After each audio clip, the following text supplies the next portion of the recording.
روٹی کا زور لگا چکی ہیں کہ یہ تعلق صرف ختم ہو جائے، باقی معاملات تمہاری ٹوپیاں ختم ہو جائیں گی آسانی سے، تمہاری داڑھیاں نکل جائیں گی آسانی سے، نام تک بدل جائیں گے آسانی سے، بہت ساری بد اخلاقیاں بھی تمہارے درمیان آ جائیں گی آسانی سے، لیکن ایک قوت کو اب تک وہ ختم کرنے میں ناکام ہوتے رہے، وہ ہے مسلمان کے دل کا مقام مصطفیٰ سے جو تعلق ہے۔ گرا ہوا آدمی بھی جو گناہوں میں ملوث ہے، آوارہ گردی کر رہا ہے، لیکن رسول کریم صلی اللہ علیہ وسلم کا نام آئے تو اپنی زبانوں کو بند کر لیتا ہے، ادب کرنے لگ جاتا ہے۔ ایسے بہت سارے معاملات ہیں۔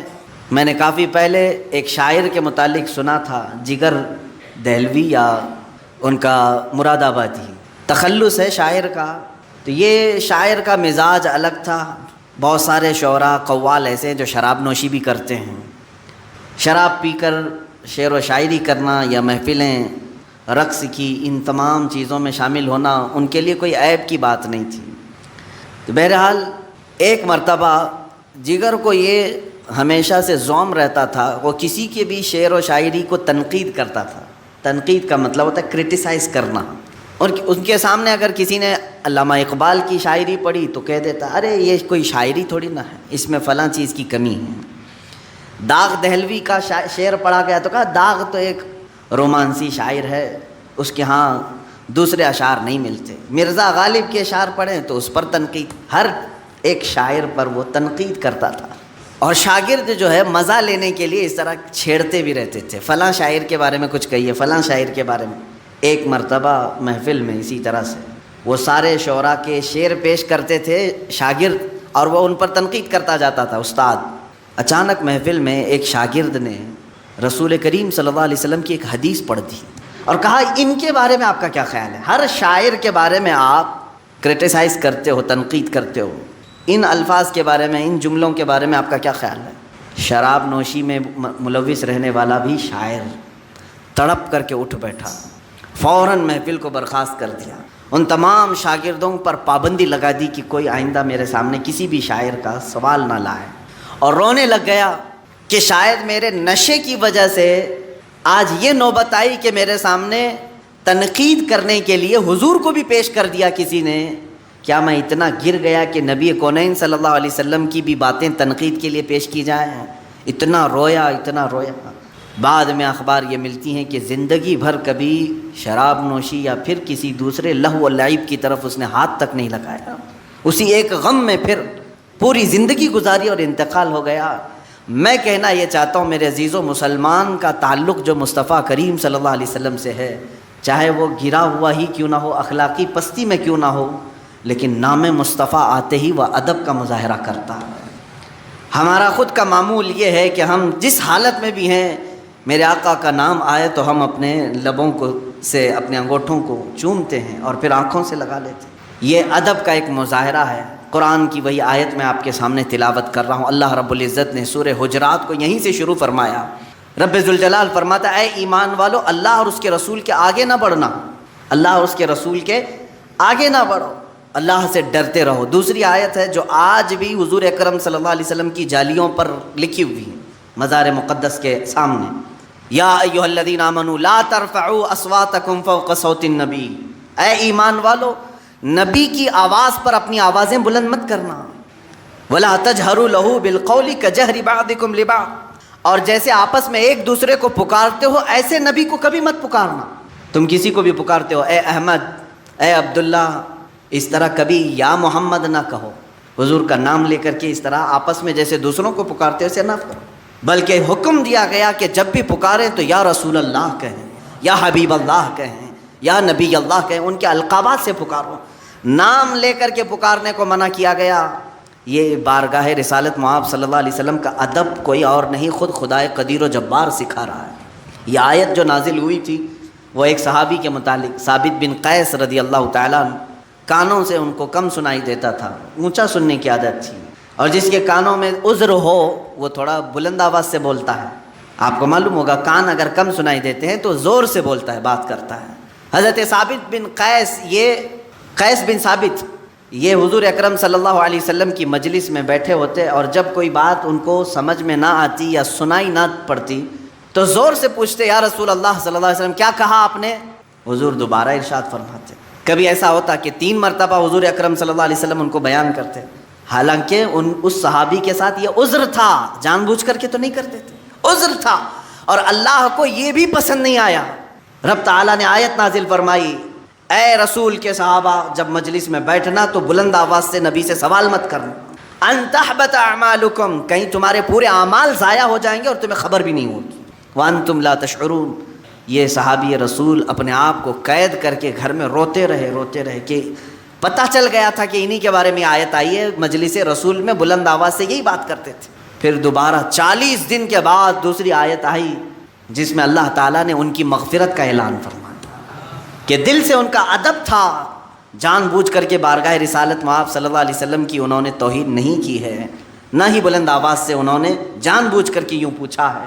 اللہ رب العزت نے انہیں معاف فرمایا، لیکن ساتھ ہی قیامت تک آنے والے مسلمانوں کو یہ تنبیہ کر دی گئی کہ اب نبی کونین صلی اللہ علیہ وسلم کی بات بھی چھڑ جائے، اے مسلمانوں ادب کا مظاہرہ کرو، ادب کا مظاہرہ. جب رسول کریم صلی اللہ علیہ وسلم کا تذکرہ خیر ہو رہا ہو اس وقت بھی مسلمانوں پر یہ واجب ہے کہ وہ ہمتن گوش ہو کر کے سنیں نبی کونین صلی اللہ علیہ وسلم کیا فرما رہے ہیں. یہ بارگاہ رسالت مآب صلی اللہ علیہ وسلم کے آداب میں کیوں بتا رہا ہوں میرے عزیزو؟ آج اسی بات کی ضرورت ہے. مسلمانوں کے دلوں سے اس بات کو ختم کرنے کی کوشش کی جا رہی ہے. بارگاہ نبوت علی صاحب الصلاۃ والسلام میں بے ادبی کر کے آج دنیا یہ سمجھ رہی ہے کہ ہم مسلمانوں کو اپنا ہم نوا بنا لیں گے. رسول کریم صلی اللہ تعالیٰ علیہ وسلم سے جو تمہارا تعلق ہے اس کو ہم رینیو کرتے رہیں گے. مجھ جیسے ہزار یہاں آئیں گے ممبر پر، اگر اس چراغ میں ہلکی سی بھی کمزوری آ گئی تو انشاءاللہ ممبر رسول سے اس میں پھر اضافے کی کوشش کی جاتی رہے گی. یہ نظام قیامت تک چلتا رہے گا انشاءاللہ.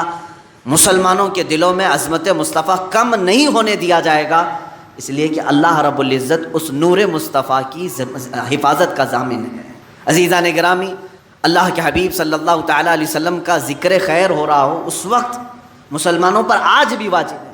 حضرت شاہ عبدالعزیز محدث دہلوی رحمۃ اللہ علیہ کے متعلق ایک بات روایات میں ملتی ہے کہ آپ مولود کی جب بھی محفل ہوتی تو بڑے ادب کے ساتھ حاضر ہو جاتے تھے. مولود سمجھ رہے ہیں نا، جس میں رسول کریم صلی اللہ علیہ وسلم کی ولادت پاک کا تذکرہ ہو رہا ہو، نعت ہو رہی ہو، حضور اکرم کی شان بیان کی جا رہی ہو، یہ مولود کی محفل اس کو کہتے ہیں. وہ ہمیشہ اس محفل میں ادب سے حاضر ہوتے. ایک مرتبہ اپنے گھر کے برآمدے میں یا گھر کے پاس بیٹھ کر کے وہ حقہ پی رہے تھے.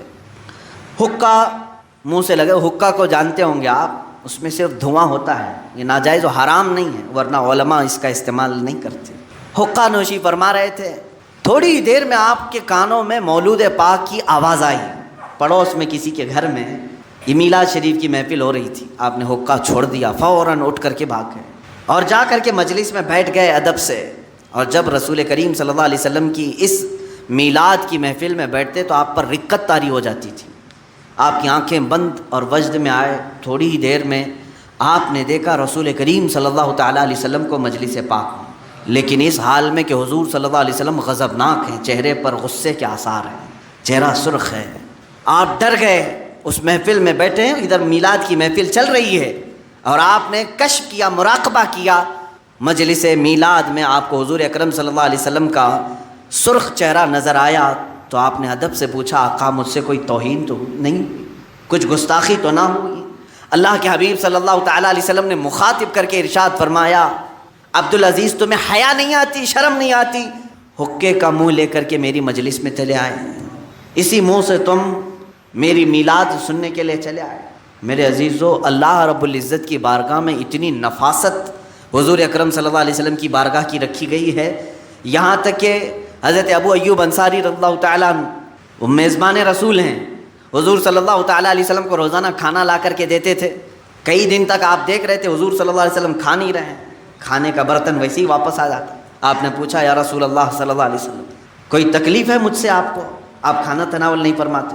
اللہ کے حبیب صلی اللہ علیہ وسلم نے فرمایا، اس میں لہسن زیادہ پڑا ہوا ہے اور مجھے لہسن کی بو پسند نہیں ہے. اللہ کے حبیب صلی اللہ علیہ وسلم نے یہ فرمایا. حضرت ابو ایوب انصاری اس برتن کو نکالے اور زندگی بھر کبھی آپ نے لہسن کو ہاتھ نہیں لگایا کہ جس کی بو سے اللہ کے حبیب صلی اللہ تعالیٰ علیہ وسلم کی طبیعت پر گراں گزرتا ہو. اس طرح کا حلال پھل بھی، حلال سبزی بھی کھانا انہوں نے اپنے لیے روا نہیں رکھا.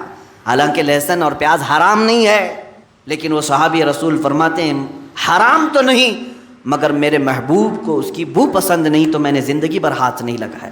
یہ جو تعلق تھا میرے عزیزوں، میں صحابہ اکرام کی زندگی سے آپ کو چند گوشے ان کی حیات کی جھلکیاں آپ کے سامنے رکھتا ہوں، اور آج آپ کو احساس ہونا چاہیے کہ اقبال نے جو کہا، جس شعر سے میں نے آج اپنے بیان کو شروع کیا ہے، آبروئے ماں زنام مصطفیٰ است، ہماری ساری عزتیں نام مصطفیٰ سے وابستہ ہیں۔ ان کے جو ہم غلام تھے خلق کے پیشوا رہے، ان سے پھرے جہاں پھرا پھر آئی کمی وقار میں، ہمارا سب کچھ اسی نام سے وابستہ ہے۔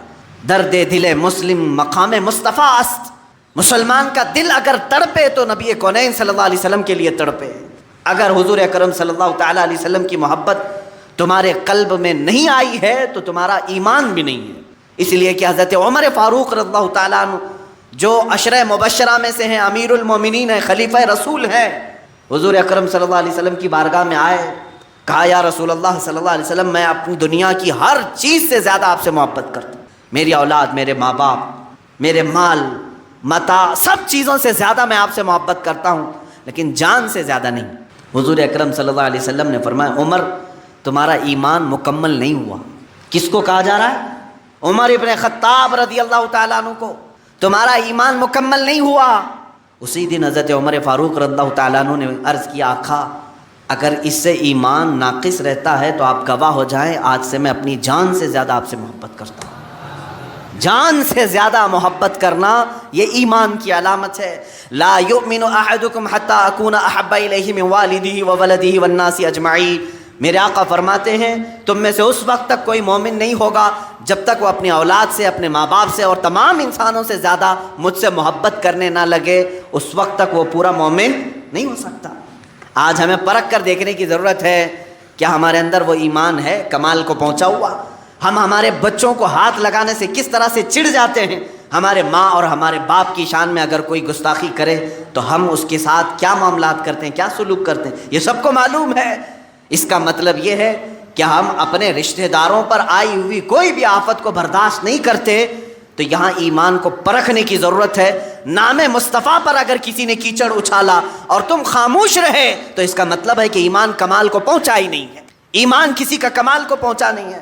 جب تم اپنے ماں باپ پر کوئی بھی آفت برداشت نہیں کرتے تو اس کا مطلب ہے کہ نبی کو ابھی ماں باپ سے کم چاہتے ہو، اپنی اولاد سے کم چاہتے ہو۔ تمہارے مال کے متعلق اگر کوئی تانا مارے تو تم اس کا جواب دیتے ہو، اس کا مطلب ہے کہ نبی کونین صلی اللہ تعالیٰ علیہ وسلم سے ابھی مال سے کم محبت کرتے ہو۔ عزیزان گرامی وقار، میں سب کی بات نہیں کر رہا ہوں، جو میرے آقا صلی اللہ تعالیٰ علیہ وسلم کی عزت اور ناموس کے لیے کھڑا ہوا، چاہے حالات کیسے بھی ہوں، یہ اس کے ایمان کی علامت ہے۔ میں آج یہاں سے بیان کر رہا ہوں، مجھے ضرور معلوم ہے کہ جمعہ کا یہ مجمع اگرچہ مسجد میں محدود لوگ ہوتے ہوں، لیکن اس بیان کو ریکارڈ کر کے میں پوری عالم اسلام نہیں بلکہ پوری دنیا کو یہ پیغام دینا چاہتا ہوں، آبروئے ماں زنام مصطفیٰ، ہماری آبرو مصطفیٰ کریم صلی اللہ علیہ وسلم کے نام سے ہے، اور اگر تم نے اس طرف انگلی اٹھائی تو پھر ہمارا زمین پر جینا بھی بیکار ہے، ہم جواب دے کر کے رہیں گے۔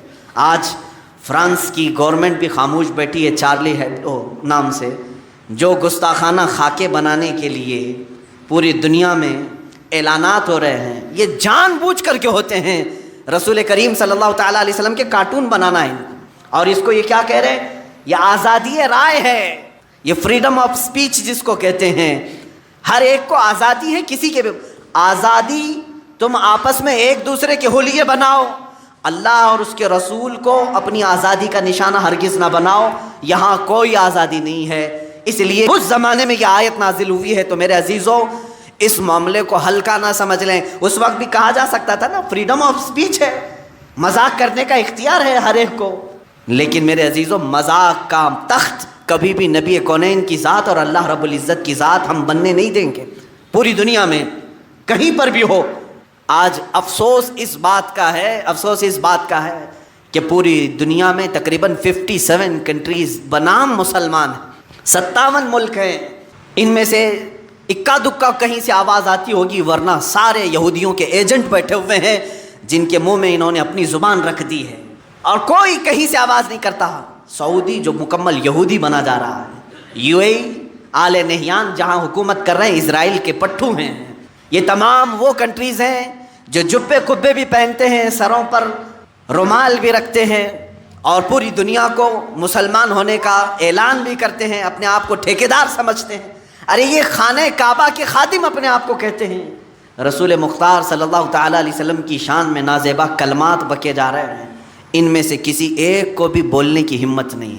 حد تو یہ ہے, ابھی چند دنوں پہلے خانہ کعبہ میں, مسجد حرم میں, جو دنیا کے تمام مسلمانوں کا قلب سمجھا جائے, دل سمجھا جائے, وہاں کے منبر سے مسجد حرم کا امام لوگوں میں خطبہ یہ دے رہا ہے کہ اے مسلمانوں, اسرائیل سے تعلقات اچھے ہونے چاہیے یہودیوں سے, اس لیے کہ یہ بھی نبی کی سنت ہے. یہ کہاں سے بات ہو رہی ہے؟ اب خانہ کعبہ سے, حرم مکہ سے بات ہو رہی ہے. یہ بکے ہوئے لوگ ہیں. اے مسلمانوں, اب پہچانو. میں آپ کو ایک بات بتانا چاہوں گا. آپ لوگ یہ پہلے سے علماء پر تانا مارتے تھے, جب بھی کبھی یہاں سے سنی مسلمان مکہ مکرمہ جاتے ہیں, ان بدبخت وہابی علماء کے پیچھے نماز پڑھنے کا دل نہیں کرتا تھا, تو لوگ ہمیں پکڑ کر کہتے لاکھوں لوگ نماز پڑھ رہے ہیں, یہ ایک تم اپنی 1.5 انچ کی الگ مسجد بناؤ گے, ایک جماعت الگ لے کر کے تم نماز پڑھو گے. تمہیں ابھی ان کے کرتوت نہیں معلوم, ان کے کارنامے نہیں معلوم. میرے عزیزوں, یہ وہی ائمہ حرم ہیں جہاں پر یہ مسجد حرم میں امامت کرنے والے اماموں میں سے ایک امام نے PhD کی ہے اس بات پر کہ رسول اللہ کے ماں باپ جہنم میں ہیں. ان کی PhD ہوئی ہے اس بات پر, یہ تھیسس لکھ رہے ہیں اس بات پر. معاذ اللہ رب العالمین. آج پوری دنیا دیکھ رہی ہے اور سن رہی ہے. اگر عربی نہیں آتی تو ٹرانسلیشن سن کر کے دیکھو. مسجد حرم سے خطبہ دینے والا امام پورے مسلمانوں کو خطبہ دیتا ہے. یہ نہیں کہ مسجد حرم کے صرف مسلمانوں کو, پوری دنیا میں یہ لائیو سنا جاتا ہے اور پہنچایا جاتا ہے. اور وہاں سے یہ تنبیہ کی جا رہی ہے کہ اسرائیل سے تعلقات استوار ہونا چاہیے. یہ بولی کس کی؟ جو تخت پر بیٹھا ہوا ظالم نمرود ہے, اس نے جیسا کہا ویسے ہی امام بولنا پڑتا ہے. مسجد نبوی کا امام بھی وہی بولے گا, مسجد حرم کا امام بھی وہی بولے گا, اور جو بادشاہ کے خلاف جائے گا وہ جیل میں جائے گا. کئی علماء کو انہوں نے جیل میں ڈالا بھی ہے. ہو بہو یہی حال امارات میں ہے, مصر میں ہے, اور بحرین میں ہے. یہ سب وہ کنٹریز کے نام میں لے رہا ہوں جن کو بنام مسلم سمجھتے ہیں. ایک بات یاد رکھ لینا, ہزاروں نہیں, لاکھوں نہیں, کروڑوں کی بھی بھیڑ ان کے ساتھ ہو, کبھی بھیڑ سے امپریس نہ ہونا, اس لیے کہ حق کی علامت بھیڑ نہیں ہے, حق کی علامت محبت مصطفیٰ ہے, حق کی علامت ناموس رسالت ہے. وہ چاہے ایک کے ساتھ ہو وہی حق پر ہے, لاکھوں اگر بھیڑ کہیں اور ہو. اس لیے کہ میرے آقا صلی اللہ علیہ وسلم نے فرمایا قیامت کے دن تم دیکھو کہ کچھ نبی, صحابی کی بات نہیں, اولی کی بھی بات نہیں, عالم کی بھی بات نہیں کر رہا ہوں, نبی کی بات میرے آقا فرمانے, کئی نبی ایسے ہوں گے قیامت کے دن جو صرف ایک ہی امتی کے ساتھ آئیں گے. ان کا کل ملا کر کے ان کی زندگی میں ایک امتی بنا ہے. کسی کے ساتھ 2 امتی ہوں گے, کسی کے ساتھ 4 امتی ہوں گے. انبیاء کرام, نبی اس حال میں قیامت کے دن آئیں گے, ان کا ایک ماننے والا, کسی کے 2 ماننے والے. تو کیا یہ کہو گے کہ نبیوں کا ایک ہی ماننے والا ہے تو بھیڑ تو دوسری طرف تھی, بھیڑ دوسری طرف تھی. میرے عزیزو, یہ بھیڑ کو کبھی بھی معیار نہیں بنایا گیا, کسوٹی نہیں بنایا گیا اسلام میں. ورنہ بھیڑ کو کاؤنٹ کرنے جائیں تو جے جے کرنے والی پارٹیاں ہر میدان میں بھیڑ جمع کرتی ہیں, تو لوگ یہی سمجھنے لگ جائیں گے کہ میدان میں بھیڑ زیادہ ہے تو یہی حق پر ہوں گے. بھیڑ جمع کرنا حق ہونے کی علامت نہیں. حق ہونے کی علامت دل میں ناموس رسالت کا اور محبت مصطفیٰ کریم صلی اللہ تعالیٰ علیہ وسلم کا چراغ روشن ہونا ضروری ہے. اور میں آپ کو بتاتا ہوں, جن خبثائے زمانہ کی بات میں نے آج آپ کے سامنے کی ہے, یہ مردود زمانہ ہے, نمرود زمانہ ہے, جو تخت پر بیٹھے ہوئے ہیں. پوری دنیا میں میرے آقا صلی اللہ تعالیٰ علیہ وسلم کے ناموس کے ساتھ کھلواڑ کیا جا رہا ہے. ارے اس وقت کو یاد کرو جب ترکی میں صرف سلطنت عثمانیہ تھی, خلافت عثمانیہ تھی. ایک خلیفہ تھا عبدالحمید ثانی, ایک خلیفہ تھا, دوسرے بادشاہوں کی بات نہیں کر رہا ہوں. فرانس نے اس وقت بھی میرے آقا صلی اللہ تعالیٰ علیہ وسلم کی شان میں ایک گستاخانہ کتاب شائع کرنے یا فلم بنانے کا اعلان کیا تھا, فلم بنانے کا اعلان کیا تھا.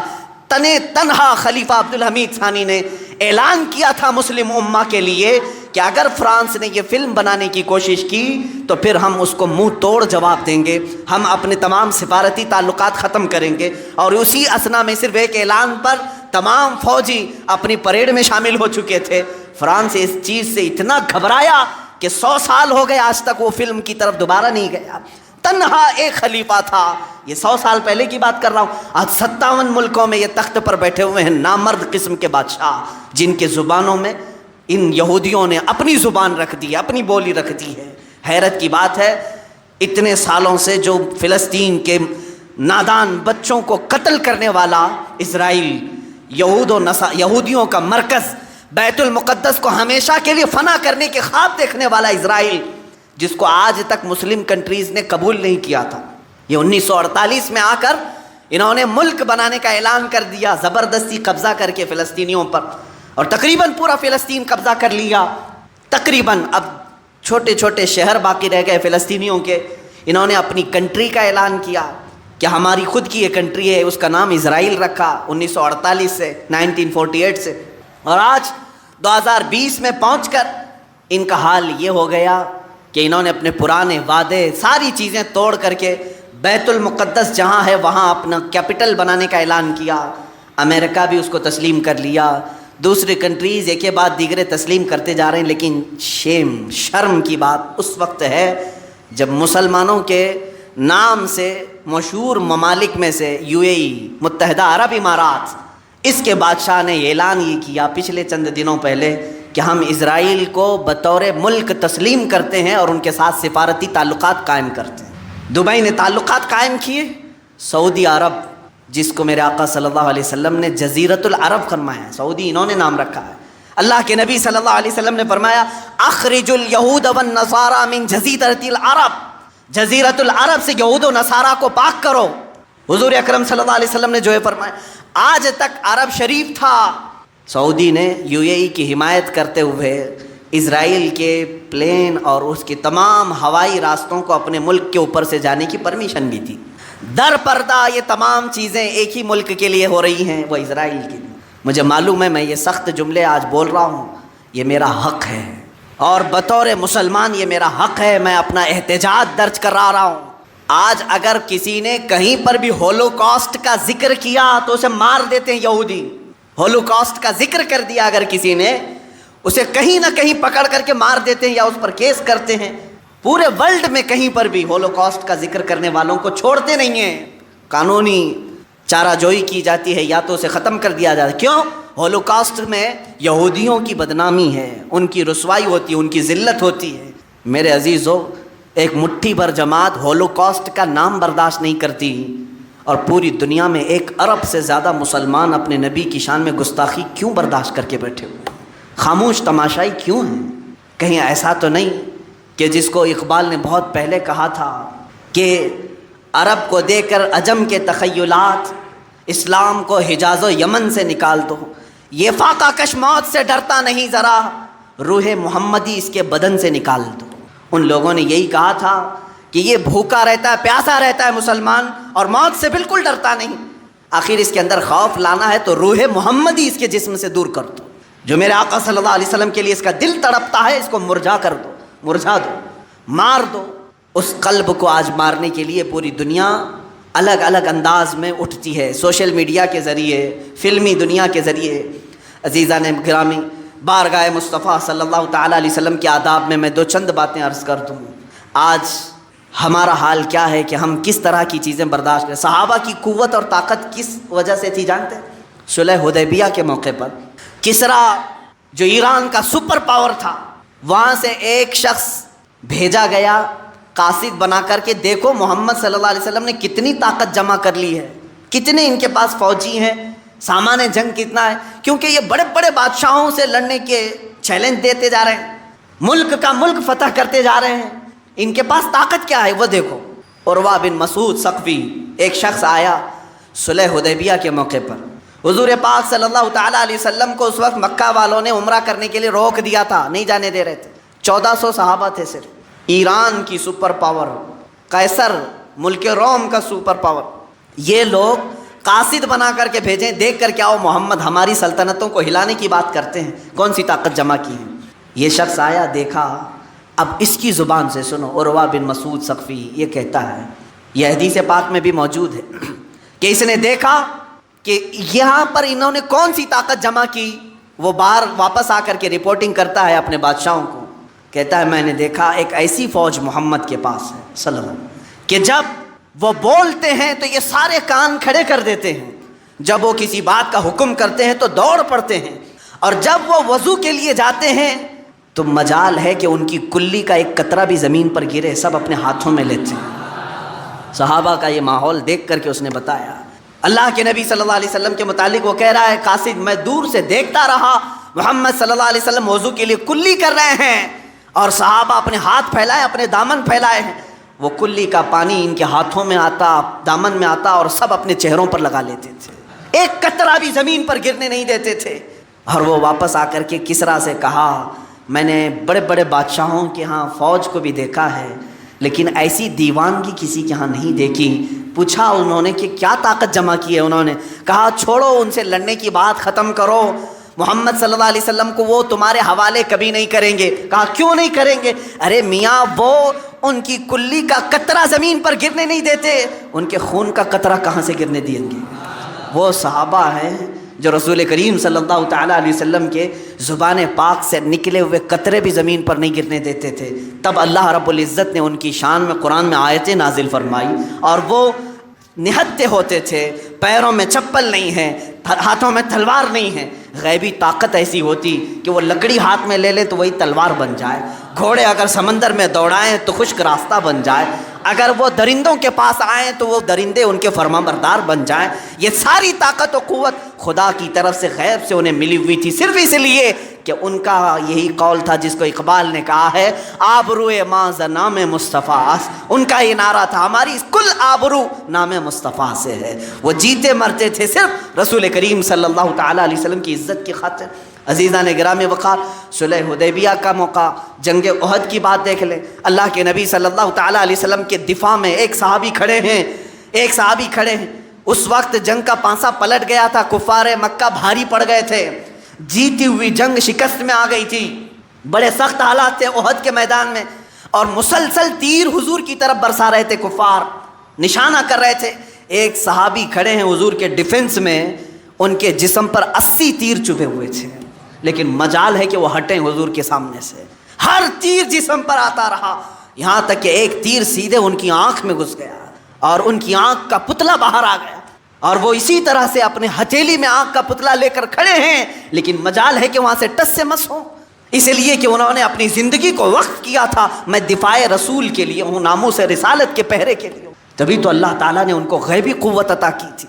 اس کے باوجود اللہ کے حبیب صلی اللہ تعالیٰ علیہ وسلم کے چہرے اقدس پر ایک ظالم کافر نے لوہے کی ٹوپی سے مار دیا، لوہے کی ٹوپی ہوتی تھی جو جنگوں میں پہنی جاتی تھی، وہ پھینکا، رسول کریم صلی اللہ علیہ وسلم کے چہرے پاک پر وہ آ کر لگی، اس کے 2 دانت تھے لوہے کے، وہ سیدھے حضور اکرم صلی اللہ تعالیٰ علیہ وسلم کے رخساروں سے، گال میں سے اندر داخل ہو کر کے دانتوں میں چلے گئے، اور وہ لوہے کی خود نکل نہیں رہی تھی، وہ دانت جو تھے وہ نہیں نکل رہی تھی، کاڑیاں جس سے دانت ہل گئے تھے۔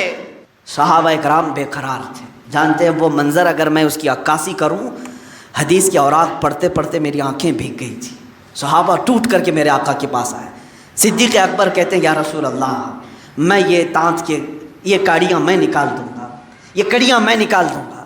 حضرت عمر ہیں، حضرت عثمان ہیں، اور دیگر صحابہ ہیں، وہ لوگ کسی نہ کسی طرح سے یہ رسول کریم صلی اللہ تعالیٰ علیہ وسلم کے رخسار میں چبھے ہوئے ان کڑیوں کو نکالنا چاہتے ہیں۔ کس حالت میں جانتے ہیں؟ کس حالت میں؟ ان صحابہ میں سے ہر ایک کے جسموں پر بڑے بڑے تیر چبھے ہوئے ہیں، وہ تیروں کے ساتھ حضور کے ساتھ کھڑے ہیں، کسی کو اپنے جسم کا تیر نکالنے کی فکر نہیں، رخسار رسول پر لگی ہوئی کڑیاں نکالنے میں وہ بے قرار ہیں۔ اسی اثنا میں ایک صحابی حضرت ابو عبیدہ بن جراح رضی اللہ تعالیٰ حضرت صدیق اکبر کو پیچھے کرتے ہیں، کہتے ہیں ابو بکر آپ پیچھے ہٹ جاؤ، اس لیے کہ یہ جو کڑیاں ہیں یہ نکالنے جائیں گے تو حضور کے 2 دانت تو شہید ہو جائیں گے، حضور کے 2 دانت شہید ہو جائیں گے۔ حضرت ابو بکر صدیق نے کہا تو نکالنا تو ہوگا ورنہ یہ زہر پیدا کر سکتا ہے۔ حضرت ابو عبیدہ بن جراح آئے، اجازت مانگی، یا رسول اللہ صلی اللہ علیہ وسلم مجھے نکالنے کی اجازت ہے۔ کیسے نکالا جانتے ہیں؟ رخساروں میں چبھی ہوئی کڑیوں کو اپنے دانتوں سے پکڑ کر کھینچنے لگے، ہاتھ سے نکال سکتے تھے، دانتوں سے پکڑ کر کھینچنے لگے۔ جب دانتوں سے کھینچا آپ نے تو حضور صلی اللہ علیہ وسلم کے 2 دانت شہید ہوئے، ساتھ ہی حضرت ابو عبیدہ بن جراح کے 4 دانت ٹوٹ گئے، ان کے دانت ٹوٹ گئے، جب وہ کڑی کھینچ کر کے نکالے ان کے دانت بھی ٹوٹے۔ اس کے بعد وہ کھڑے ہو کر کے مسکراتے ہیں، کہتے ہیں ابو بکر میں نے آپ کو صرف پیچھے اس لیے ہٹایا کہ ہاتھ سے نکالتے تو ہمارے ہاتھ کو تو کچھ نہیں ہوتا، لیکن رسول پاک کے دانت شہید ہو جاتے ہیں۔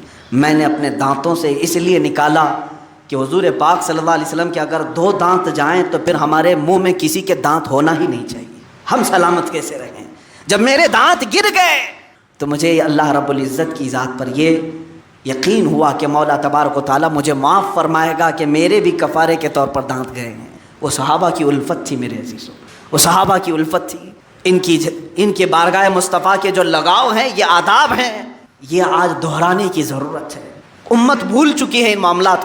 حضرت ابو ایوب انصاری رضی اللہ تعالیٰ میزبان رسول ہیں، سب کو معلوم ہے، جب مدینہ حضور تشریف لائے تو اونٹنی حضرت ابو ایوب کے گھر پر رکی۔ فیصلہ یہی ہوا تھا کہ جہاں اونٹنی رکے گی وہاں پر حضور آرام کریں۔ ابو ایوب انصاری رضی اللہ تعالیٰ عنہ یہ وہ صحابی ہیں جن کو حضور کی میزبانی کرنے کا شرف حاصل ہے۔ 2 منزلہ گھر تھا، ایک نیچے ایک اوپر۔ حضور صلی اللہ تعالیٰ علیہ وسلم جیسے تشریف لائے، حضرت ابو ایوب انصاری نے کہا حضور آپ کو جو پسند ہے وہ آپ قبول فرما لیں۔ اللہ کے حبیب صلی اللہ علیہ وسلم نے فرمایا میں نیچے کا حصہ پسند کرتا ہوں۔ لوگ ملنے والے آتے جاتے رہیں گے، تقریباً 7 یا 8 مہینے تک میرے آقا کا قیام ان کے گھر پر رہا ہے۔ ملنے والے آتے جاتے رہیں گے، مجھے نیچے رہنے دو۔ نیچے اللہ کے حبیب صلی اللہ علیہ وسلم رہنے لگے۔ حضرت ابو ایوب انصاری اور ان کی زوجہ اوپر گئے، جاتے ہی بے قراری آ گئی۔ اللہ کے حبیب صلی اللہ علیہ وسلم نیچے آرام فرما ہیں اور ہم اوپر کیسے سوئیں؟ پوری چھت پر سوتے نہیں تھے، کونے میں دبک کر بیٹھے رہتے تھے، پوری رات بیٹھے ہوتے۔ وہ کہتے کہ یہ ادب کے خلاف ہے، اللہ کا حبیب زمین پر سو رہا ہو اور میں پہلے منزلے پر کیسے سوؤں؟ نہیں سوتے تھے، پوری رات اس طرح سے کونے میں بیٹھے رہتے۔ ایک دن ان کے گھر میں پانی کا مٹکا مٹی کا تھا، ٹوٹ گیا، پانی بہہ گیا چھت پر۔ چھپرے کی چھت ہوتی تھی، جانتے حضرت ابو ایوب انصاری کے ہاں ایک ہی کمبل تھا، ایک ہی لحاف تھا، وہ پورا لحاف انہوں نے پانی میں بھگو دیا، جو کپڑے تھے وہ پھاڑ پھاڑ کر پانی میں بھگو دیا، جمع کر لیا۔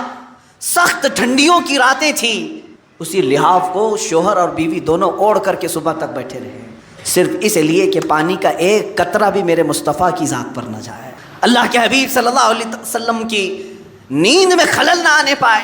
یہ مقام مصطفیٰ صحابہ اکرام سے سیکھو میرے عزیزوں۔ ان دلالوں سے کیا سیکھو گے جو آج حکومت کے تخت پر بیٹھے ہیں، جن کو نام مصطفیٰ کی کوئی قدر نہیں۔ اسی لیے سرکار مفتی اعظم ہند رضی اللہ تعالیٰ عنہ نے اعلان کیا تھا مدینہ طیبہ میں، تیرے حبیب کا پیارا چمن کیا برباد، الہی نکلے یہ نجدی بلا مدینے سے۔ اللہ ان کی دعا قبول کرے، ان ظالموں کو جزیرۃ العرب سے دور کرے۔ آج دل روتا ہے میرے عزیزوں، رسول کریم صلی اللہ تعالیٰ علیہ وسلم کی عظمت پر حملے کرنے والے وہ لوگ ہیں جو ٹڈی دل ہیں، ان کے ہاں کوئی ہمت نہیں۔ اگر مسلم دنیا صرف اور صرف ایک بار ان سے یہ کہہ دے کہ اللہ کے حبیب صلی اللہ تعالیٰ علیہ وسلم کے لیے ہم جان بھی فدا کرتے ہیں، ہم اپنے ہر جمعہ کے خطبے میں یہ کہتے ہیں الا لا ایمان لمن لا محبت لہ، اس کا ایمان ہی نہیں جس کے سینے میں ان کی محبت نہیں۔ ہم تو انہی کی محبت میں جینے مرنے کی قسمیں کھاتے ہیں، لہٰذا اس نبی کی ذات پر کچھ نہ کہو، ہمیں جو کوسنا ہے کوسو، ہم تو برے ہیں، ہم بد اخلاق ہیں، ہم بد عمل ہیں، ہمیں گالیاں دے دو، لیکن میرے آقا صلی اللہ تعالیٰ علیہ وسلم کی شان میں کچھ نہ کہا جائے۔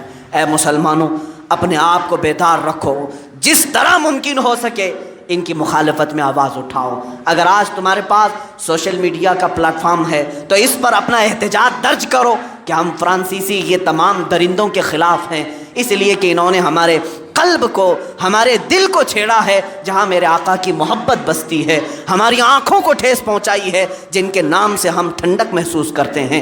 اس لیے میں کہتا ہوں یہ ہیومن رائٹس کے بھی خلاف ہے، کسی کو اس طرح سے ستانا، ہریسمنٹ کرنا، کہ یہ ظلم نہیں ہے، یہ جرم نہیں ہے، کسی کو بھی ہریسمنٹ کرنا یہ جرم نہیں ہے۔ اس طرح پورے مسلمانوں، کروڑوں مسلمانوں کو یہ ہریسمنٹ کر رہے ہیں اس بات سے کہ کبھی میرے نبی کے شان میں کارٹون بنانے کی بات، کبھی ان کو معاذ اللہ رب العالمین گندے الفاظ کے ساتھ فلم بنانے کی بات۔ اس طرح یہ تمام بار بار چیزیں جو آتی ہیں یہ ہمارے ساتھ، یہ ہیومن رائٹس کے خلاف ہے، ہمارے ساتھ یہ ہریسمنٹ ہے۔ ہم جو ہے بار بار ان تمام کرب کے ساتھ کیوں زندگی گزار رہے ہیں آج؟ کیا ہمیں دنیا میں اس زمین پر تمام لوگوں کی مذہبی آزادی کے ساتھ جینے کا حق نہیں ہے؟ عزیزان گرامی، ہمارا اسلام تو یہ دعوت دیتا ہے لا تسبوا الذین یدعون من دون اللہ فیسبوا اللہ عدوا بغیر علم۔ قرآن کہتا ہے تم ان کے خداؤں کو گالی مت دو، ان کے خداؤں کو گالی مت دو، اس لیے کہ وہ پلٹ کر کے تمہارے خداؤں کو تمہارے خدا کو بولیں گے، جو اللہ حقیقی ہے اس کو تم وہ گالی دیں گے۔ ہمیں تو یہ منع کیا گیا ہے۔ یہ مغرب، یہ ویسٹرن، جہاں سے یہ لوگ اپنے آپ کو پورا سپر پاور کہنے کا دعویٰ کرتے ہیں اور سب سے زیادہ ترقی یافتہ کہتے ہیں، ان ظالموں کو اتنی بھی تمیز نہیں کہ کسی پوری دنیا کے ایک مذہب کی مقدس شخصیت کے ساتھ کھلواڑ کرنا یہ جرم ہے یا نہیں، ان کو اتنی بھی تمیز نہیں۔ یہ جان بوجھ کر کے کیا جا رہا ہے۔ آج میں مسلمانوں کو ایک درس دے کر کے جانا چاہوں گا، آخری میرا پیغام سنیں۔ حضرت علامہ ابن حجر عسقلانی رحمۃ اللہ تعالی علیہ نے لکھا ہے کہ بغداد پر جب حملہ ہوا تھا تاتاریوں کا، ان ظالموں نے پورے مسلمانوں کا قتل عام کیا تھا، دریائے دجلہ کا پانی مسلمانوں کے خون سے لال ہو گیا تھا، بہت انہوں نے ظلم و ستم ڈھائے، اور ان کا محبوب مشغلہ کیا تھا؟ شام کو آتے تھے، کسی عیسائی پادری کو بٹھا کر کے حضور کی شان میں نازیبا کلمات بکنے کے لیے اسے کہا جاتا، پیسے دیے جاتے۔ ایک بار دربار میں علماء کو قید کر کے لائے ہیں، مسلم علماء کو، ان کے ہاتھ پیچھے بندھے ہوئے ہیں، زمین پر لیٹے ہوئے ہیں، اور دربار میں یہ سارے تاتاری اور بادشاہ بھی بیٹھا ہوا ہے۔ ایک عیسائی پادری کو لایا گیا اور کہا گیا کہ تو حضور اکرم صلی اللہ تعالیٰ علیہ وسلم کے بارے میں جتنا ہو سکتا ہے گھرا کر کے باتیں کر، ان کے لیے برے برے شعر بول۔ وہ شروع کرتا ہے۔ اتفاق ایسا کہ اس بادشاہ کا ایک پالا ہوا کتا تھا جو سونے کی زنجیر سے بندھا ہوا رہتا تھا، سونے کی زنجیر سے اسے باندھتا تھا بادشاہ۔ جیسے ہی وہ عیسائی پادری گستاخی شروع کیا، وہ کتا بھونکنے لگا، اس نے بند کر دیا۔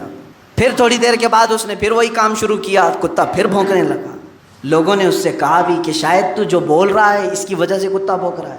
پھر جب اس نے تیسری بار اسی طرح سے گستاخی کرنا شروع کیا تو کتا زنجیر توڑ کر کے نکل آیا اور اس عیسائی پادری پر ایسا حملہ کیا کہ دم زدن میں اسے چیر کر کے ٹکڑے کر دیا، ختم کر دیا۔ اور اسی وقت سینکڑوں کی تعداد میں وہی تاتاری جو گستاخی رسول کے مرتکب تھے، ایمان کی دولت سے مشرف ہوئے، اسلام میں داخل ہوئے۔ میں یہ بات اس لیے عرض کر رہا ہوں، کبھی کبھار مجھے ایسا لگتا ہے کہ وہ کتا تو ہم سے اچھا تھا، وہ کتا تو ہم سے اچھا تھا، جو ناموس رسالت پر کوئی ایک جملہ سننا اسے پسند نہیں تھا۔ کتوں سے گئی گزری زندگی ہم گزارنے پر آ گئے۔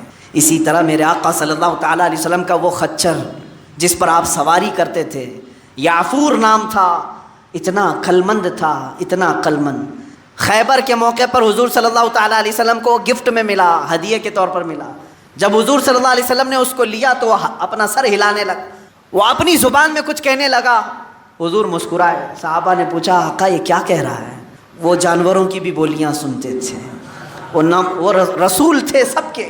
اللہ کے حبیب صلی اللہ علیہ وسلم فرماتے ہیں یہ خچر مجھ سے کہہ رہا ہے کہ یا رسول اللہ صلی اللہ تعالیٰ علیہ وسلم، میں اس نسل کا گدھا ہوں، میں اس نسل کا خچر ہوں کہ میرے باپ، میرے دادا سب وہ خچر تھے کہ جن کے اوپر انبیاء اکرام نے سواری کی تھی، انبیاء نے سواری کی، اور ان کی نسل کا میں آخری خچر ہوں، اور نبیوں میں سب سے آخری آپ ہیں۔ اور وہ خاتم النبیین کا عقیدہ رکھنے والا قادیانیوں سے تو بہتر تھا۔